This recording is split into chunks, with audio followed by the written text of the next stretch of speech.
us on the bridge. This will also be their first briefing. We sustained massive losses among the senior and middle-ranking officers. Some posts have had to be filled by the deputy, while others go unfilled entirely. And now the deck clans are deciding who will take over the leaderless crew. How did we come to lose so many officers? It appears the heretics were deliberately targeting the vessel's command. They knew exactly whom they were looking for and where they could be found, which is unsurprising given that their informant was on board was our own Masters of Whisper. What is on the agenda for this meeting? Reports on the condition of the ship and crew. The Lord Captain is not usually drawn away from her important affairs to attend such routine briefings, but this is a unique situation. I am still receiving updates from across the ship, and they are not encouraging. Getting this bird to fly could take a gargantuan effort. Even so far as your personal negotiating with the authorities of the system we are currently in. So prepare to hear a bevy of complaints and excuses, your lordship. Take this opportunity to get a good look at the officers who work 6 decks away from the bridge. And they in turn will have the honor of beholding the visage of the Lord Captain. Have you succeeded in tracking down Wh40k? Abelard grits his teeth. No, Lord Captain. In all the commotion, his trail went cold. Our people are still on the hunt for him and any mutineers who may still be skulking in the ship's many corridors. But frankly, I would not be surprised to hear that we are now one shuttle short. I am afraid that it will be some time before he answers for all that he has wrought. I am ready to start the briefing. Summon the officers. With a gesture, Abelard relays the order to the adjutants at the far end of the magnificent chamber.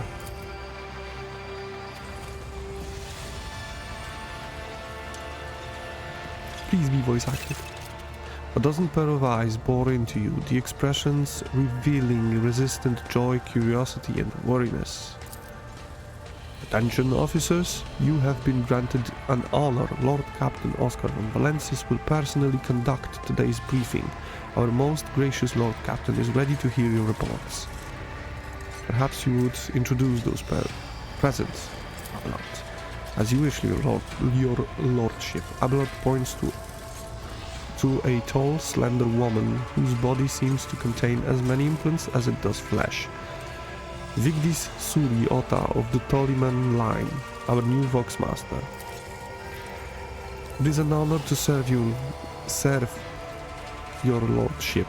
The Voxmaster offers a deep bow. Aboard this vessel you have at your command thousands of crew members and hundreds of officers and section chiefs. I am responsible for receiving, processing and sending all communications between you and them, as well as external sources. I am your eyes and your mouth, Lord Captain. Beside her is Ravor, the master helmsman. He steers our ship along the course set by the Lord Captain and monitors the void around us to ensure that we do not stray into an asteroid field or a pirate trap. The bearded man with pale, almost transparent skin, large dark circles under his eyes, and a dour expression that seems hardwired into his face, give a solemn nod. Hey, Lord Captain. This here ship's as good as home to me, so rest assured she's in the safe hands. I'll die before I let her come to any grief. And lastly, our high factotum Janris Danrock, who oversees supplies, procurement, and the general material well-being of the ship. Dressed in an embroidered jacket, the heavy-set man with oiled hair offers an obsequious smile and bows. Jesus, those words. It is an honor, your lordship. You may trust me with all matters concerning your comfort. Everything will be done to the highest standards. In the second row, we have the 3 officers charged with overseeing the ship's vital functions. The Master of Ordnance is responsible for the artillery aboard, the Infernus Master, whose crew work to prevent and extinguish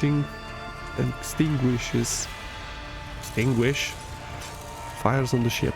And lastly, the Drives Master, servant of the Omniscient.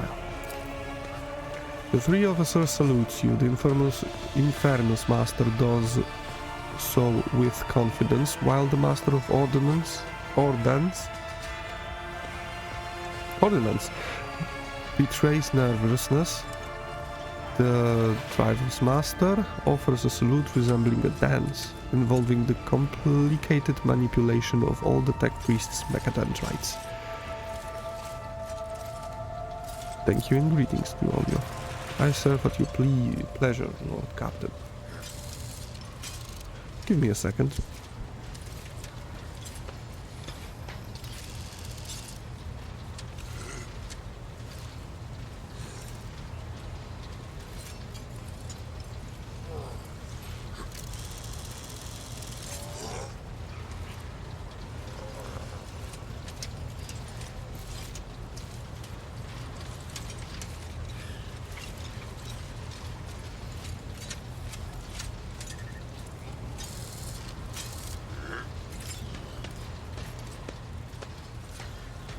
Well,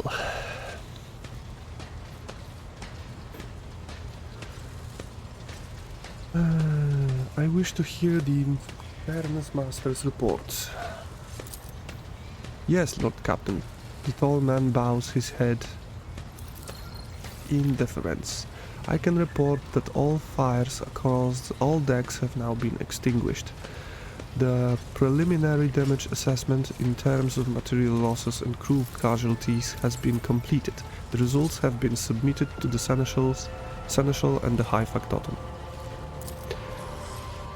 The post passed to him after the previous Infernus Master and his next 3 deputies expired in the line of duty. Abelard remarks in a low voice, pitched for your ears only. The lad is managing well so far. He can take the heat, so to speak. High Factotum, what have you to report? We are toiling day and night to compile a full account of the losses. The task will require next to no involvement from your lordship. I will personally ensure that all damaged components are given into the Tech Priest's hand for attention, and that all lost supplies are replaced. There is only one resource that I cannot replenish single-handedly, and that is people. We have lost more than 2,000 crew members, and unfortunately this number is not confined to the scum from the lower decks, which are easily replaced, but also includes trained professionals. We will be able to make up our losses on the nearest planet, Reichert Minoris. However, the whole system in fact, belongs to the Winter-scale Log Trader dynasty. We cannot simply begin recruiting on the planet without first coming to an understanding with the governor. In that respect, I am powerless. Negotiations at this level are a matter for the rogue trader. Especially true given Caliga's Winter-scale penchant for attacking first and asking questions later, and the kind of thick-skulled dogs he usually installs as governors on his planets, rumbled Aberalt, frowning. Drive Master. A voice distorted by a Vox translator emerges from under the tech priest's scarlet hood. Lord Captain, the foes that set upon this noble void ship destroyed the repositories of hundreds of machine spirits. The great warp engine entrusted into my charge is unharmed, thank the Omnissiah. But its spirit mourns its dead brethren. We have not yet identified a prayer protocol capable of assuaging its sorrow and anger. With great sorrow, I must also report that the Engine Seer Prime, Overseer and spiritual authority of all tech priests on board, fell in battle. The Magus was betrayed by the little flesh that remained part of him. A most terrible loss. There is no one among my comrades aboard whose experience and comprehension of the sacred protocols equal that of the fallen Magus. We require a replacement, and as soon as possible. I see, thank you. The tech priest bows her head. Master Helmsman, right you are, Lord Captain. To cut a long story short, the outlook is bleak. The ships sound more or less, but without our Engine Seer Prime and the Navigator who fell in battle, we have no way out of the system. If we try to set so much as toe inside the warp, I don't know what will happen next, what will happen first. Or warp drive begin torn to pieces, or all of us melting into the bulkheads. Your lordship, if you will allow me to interject, when we arrive in the system, my crew followed standard protocols and conducted account of all the available communication channels in the region. One of them was a Navis Nobility station. The station maintains complete Vox silence, but even its presence here inspires hope. To have located a navigator in the very same system is an incredible stroke of luck, a true blessing from the God Emperor. A sharp bolt of pain lances through your skull, as if in response of what you just heard. You understand that it is not the God Emperors you should thank for such a good fortune. The words of demon that appeared before you during the translation to replace echo in your mind. I am the will of the Weaver of Destinies, and today I will weave a new thread of elusive possibilities and fickle chances. The thread that will lead you out of the maw of irreversibility. The thread that will help you find keys to salvation. If I were you, I'd grab this chance with both hands, or else you will soon be eyeing up asteroids to use as your few residents. In slightly less shitty news, we can go around and around this system till our heads are swimming, as long as the promethium and supplies last. And if any thick-ass grog shit lowlife come sniffing around, we'll be able to take them out. Oh, don't you worry on that score. Master of Ordnance, do you have something to say? The Master of Ordnance gives you a gloomy look. No, my job's simple. Maintain the arsenal and fire where I'm told. But just ask anyone, we've got no able crew. No, Lord Captain. You forget yourself.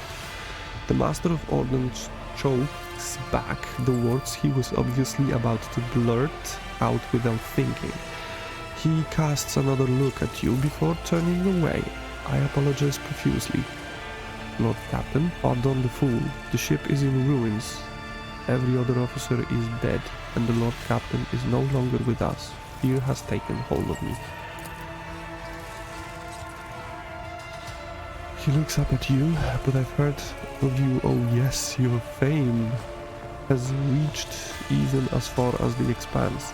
I can't be showing myself up in front of an illustrious person such as yourself. He adjusts his uniform and stands ramrod straight. The Master of Ordnance can report that the rest of the arsenal has been saved and the battery is no good or in a good order. We are ready to fight if that is Lord Captain's will. We have sustained serious losses in crew members. We required new engines, prime and navigator. Is this all that is preventing us from continuing the voyage? Precisely, Lord Captain, but bear in mind that this will not be the end of our trials. The ship's system must be properly inspected for major damage, which can only be carried out at Footfall Station, home to the only dockyard in the sector. But we will never reach Footfall without first solving these 3 immediate problems. Thank you for all your reports and dismiss. The assembled officers salute you as one. Oh yeah. Your lordship, there is one another thing, a confidential matter of the utmost importance. Lady Theodora, Abelard hesitates. Your eternally esteemed predecessor brought the ship here to this system for a reason. She was given a secret commission. You perhaps are wondering who has the authority to commission a rogue trader to do anything. And I shall tell you, the Lord Inquisitor, the hand of the Emperor, the chief architect of his will in the Coronos Expanse. I would be honored to fulfill the Inquisitor's commission. What is it they ask him? Lady Theodora was to seek out Lord Inquisitor's right hand man, one Heinrichs von Kallax. As interrogator, you understand. All I know is that he is somewhere in this system, that we must find him and offer him whatever assistance he requires, and then deliver him to Footfall in the Furibundus system. Finding him without any more information to go on will be difficult indeed, but an Inquisitor is an important individual. The authorities in the system, either the Navis nobilita, or the governor of Rykard Minoris may know something. That is all of it, your lordship. You have a great deal of work ahead of you, but it is a mere taste of the daily burden of rogue trader. Soon you must take up the reins of the Von Valentius Protectorate. Abelard gives you another scrutinizing look, as if trying to gauge how long he will hold out under the mountain of problems. His face softens slightly, and it seems he is about to offer some words of encouragement.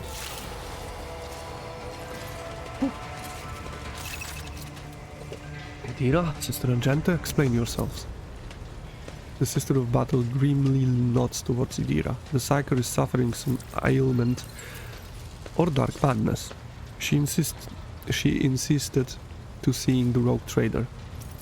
I judged that it would be unwise to leave her unsupervised. For a brief moment, Sister Argenta's voice sounded hesitant. I was also hoping to approach you with a personal request, but it can wait. It can wait. Speak with me when you have time, rogue trader. Idira's glazed eyes rove over the assembled. One word bursts from her lips. The daybreak. There is something else of value. About bring the witch to heel. Idira comes to your senses. Damn it. Idira presses her fingers to her temples in desperation. Your lordship, here's the thing. I was trying to see the immediate future, and it hits me so hard, my head is still spinning. Something very strange is heading our way, and I can't make out what it is. No matter how hard I try, a single word is all I can make out. Daybreak, or maybe it's dawn, and it's ringing and ringing like an echo like a bell. But if it's daybreak, then why is it so dark? We cannot extract any information of value from a single word. Can you tell us anything else, Mistress Blas? No, not yet anyway. The voices are going berserk, all shouting at once. I can't make sense any of it. As soon as I know or sense anything, I'll report it. Alright, Lord Captain, if you want me to take a closer look into your future, find me on the bridge, and you can talk. And we can talk. Lady Theodora was well served by my whispers on many occasions, and I'm sure you would benefit from them as well. The cycler's bitten lips stretched into a weary smile. If there is nothing else of value to report, I declare this briefing concluded. It is time to get to work. And it's time for me to go. Oh yeah. Thank you for watching. And see you soon. Bye.